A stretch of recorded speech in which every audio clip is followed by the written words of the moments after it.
A few days ago, U.S. Attorney General Merrick Garland appointed a special counsel to take full charge of 2 investigations involving former President Trump. One investigation has to do with the events of January 6th, and the other with the raid for documents at Mar-a-Lago. The special counsel's name is Jack Smith. Mr. Smith is a longtime federal prosecutor. His current work is as the chief war crimes prosecutor at the International Criminal Court at The Hague. There are reports that Smith's wife made donations to President Biden's 2020 presidential campaign. FEC filings show that each of the 2 donations was $1,000 for an obvious total of $2,000. According to a news report, Smith's wife also worked on a documentary in 2020 about former First Lady Michelle Obama, in which Mrs. Obama participated. In light of this, is Attorney General Garland's choice of Smith a wise one or not? Texas Republican Senator Ted Cruz joins me by phone. Good evening, sir.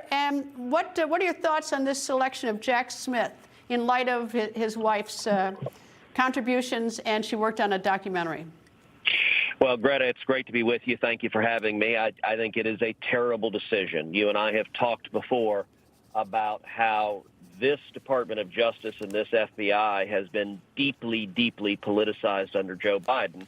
As you know, I have a brand new book that came out in the past couple of weeks that is entitled Justice Corrupted, How the Left Has Weaponized the Legal System. And it goes back to Barack Obama, who began this process of deeply politicizing the Department of Justice and the IRS and the FBI and the intelligence community and turning them into weapons to target their political enemies. That continued for 8 years.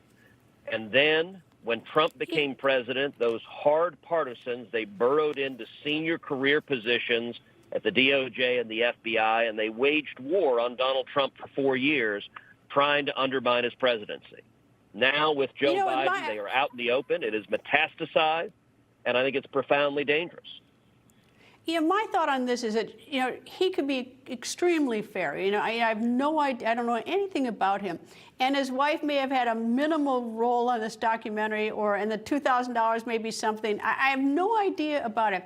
But what I don't understand is how tone deaf this is.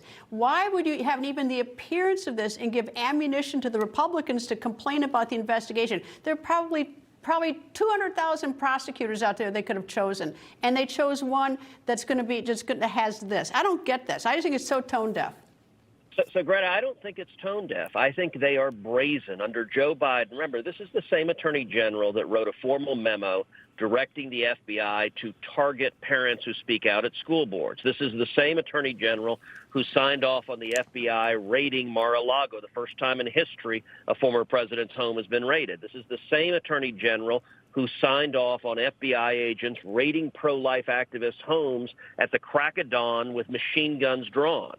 They are brazen about using law enforcement as a political weapon.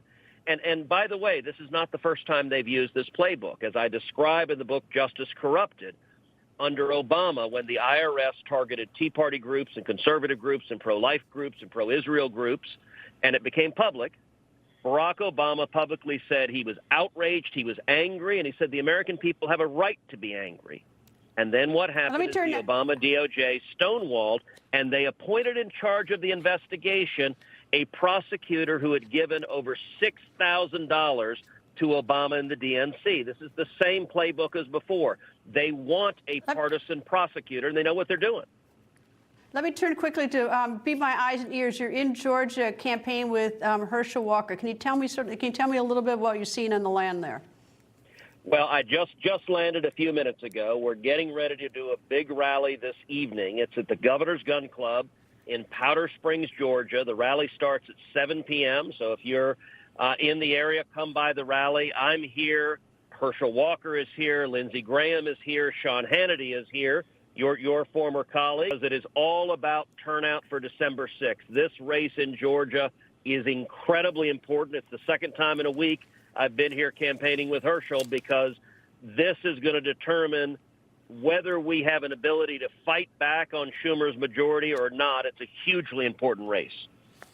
Senator Ted Cruz, thank you very much, sir. Thank you, Greta.